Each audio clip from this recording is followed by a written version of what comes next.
He found the messages on a Sunday. I was in the shower. He said he was looking for a recipe on my iPad. At least, that's what he told me afterward. The notifications just kept lighting up.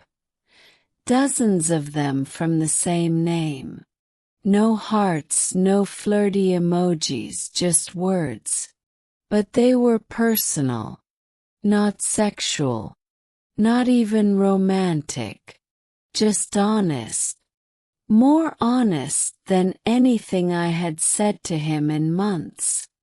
When I stepped out, towel wrapped around my hair. He was sitting on the bed, the iPad resting in his lap like it had hurt him. He didn't speak at first. Then he asked, "Who is Ian?" Froze. "From work," I replied. "He's from marketing." He simply nodded. "You've been talking to him a lot." "It's not like that," I said. He didn't argue. He just looked at me, and somehow that felt worse. "I swear it's not what it seems." "It's not cheating," I said. "You can't seriously think." He raised his hand. To come. "I never said it was cheating. But you're acting like I'm pretending not to recognize who you are."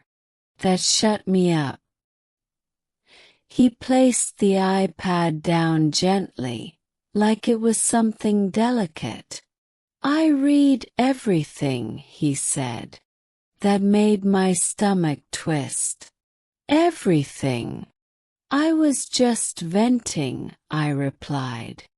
"You don't talk to me anymore. You don't even look at me." "I look at you every day."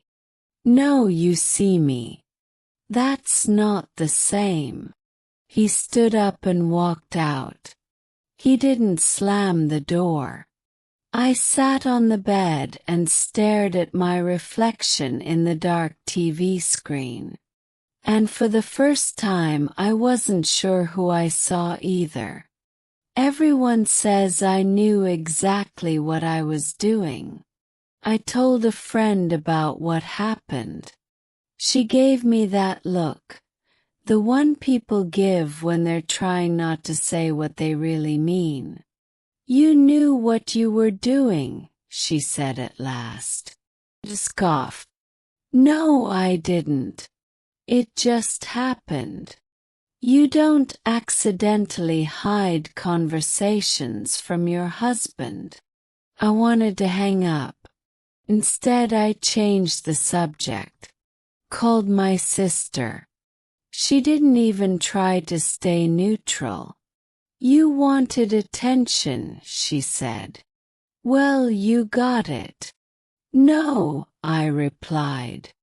"I wanted connection. I wanted to feel like I mattered."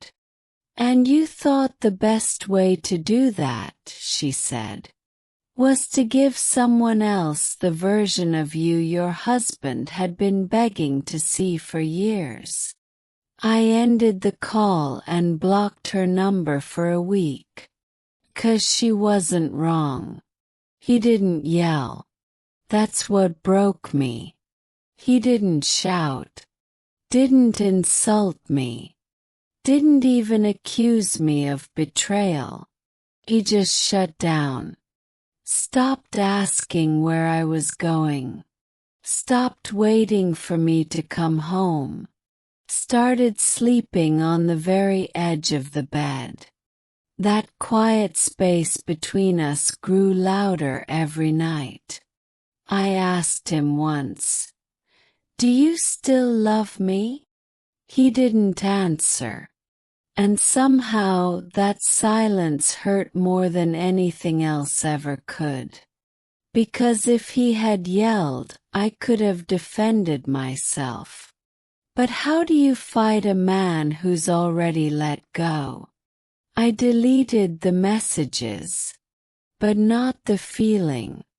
I erased the entire conversation with Ian. I told myself it was closure, but it wasn't. It was panic. A desperate attempt to erase the evidence. Even though the damage was already carved into the air between us. Ian texted me once more. Just one line. Guess he finally found out. I didn't reply.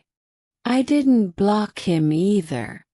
Because a part of me, a selfish, broken part, wasn't ready to let go. He never said goodbye. He just folded his clothes one piece at a time, like there was no hurry at all.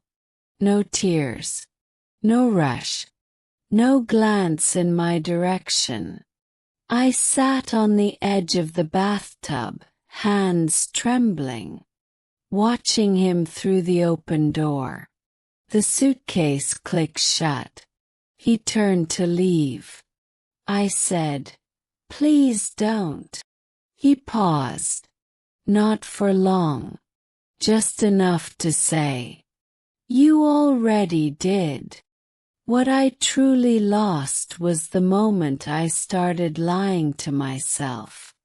I didn't cheat, I kept telling myself. I still do sometimes. But deep down I know. I made room in my heart for someone else. I opened doors I had no business touching.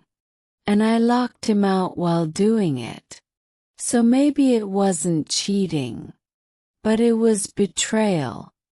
And maybe that's even worse. Because it's the kind of wound you can't see. The kind that never stops bleeding. And now, here I am, alone, with no one left to lie to but myself.